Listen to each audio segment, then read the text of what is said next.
Bit of advice would be to always remember that you're not by yourself. There's always somebody out there who cares. If you were in the same situation, I would advise you to just find a way out of being a criminal, of being a bad person. You should speak to your parents, you should speak to your teachers, it doesn't matter, or you should speak to a professional about it. Talk to someone, and in College here, come on front. If there are any issues at all, come and talk to us. I say don't be desperate to look for companionship.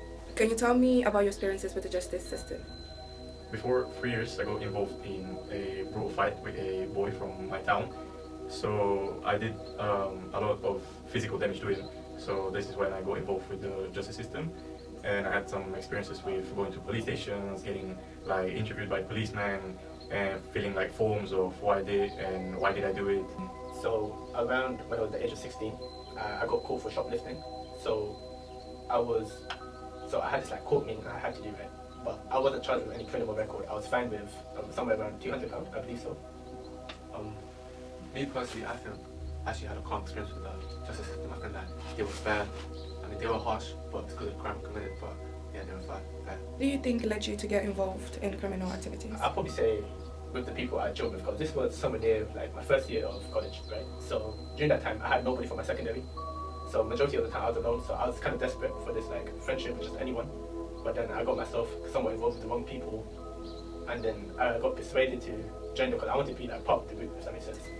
It was a personal problem between me and him. So when we met, we just started arguing and the situation escalated, and that led to the fight But happening. the thing is, I was able to hide it from my family till now as well. So basically, what I did was I got one of my cousins to like play as my guardian. So he was my guardian and he hid it for me. How did your family feel about it? My family did feel bad about what I got involved with, because they never thought I am this type of person to get involved in fights and crimes, but they did support me throughout the way out. What do you think are the main risk factors that push young people towards crime? I think the main factors which push young people towards crime is maybe poverty. I also think a lack of kind of love from parents. I think a lack of kind of father figures in their lives. I think also the fact that life is so hard at the moment in terms of, you know, cost of living, paying for clothes, for trainers. There's a lot of pressure for young people to look good and to kind of look a certain way, which kind of costs a lot of money. And I think life is so hard for young people, so sometimes they feel the easiest way of trying to have a nice life is by doing the wrong things, which might involve kind of knife crime, gangs, hanging around with the wrong people, being involved in drugs, that kind of stuff.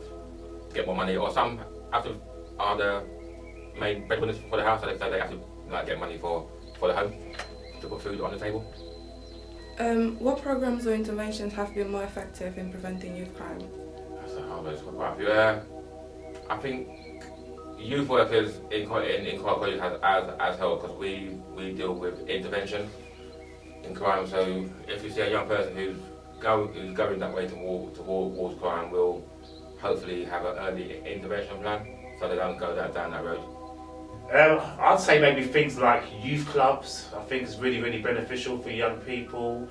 In terms of programs, maybe looking at organisations which work with young people involved with gangs or gang affiliation. What are the most common type of criminal behaviour or misconduct you see in college?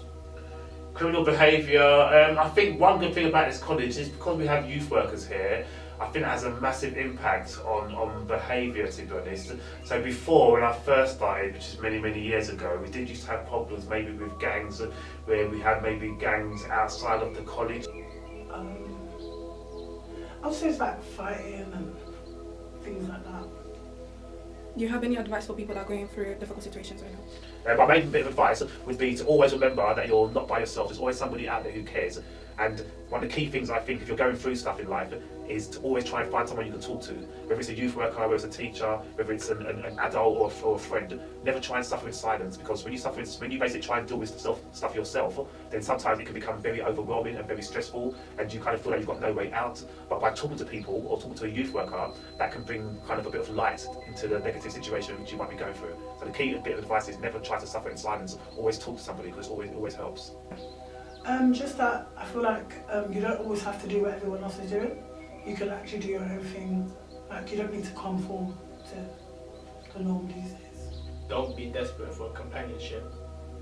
And two, if you want to find friends, I believe they'll probably make the way to you, you know?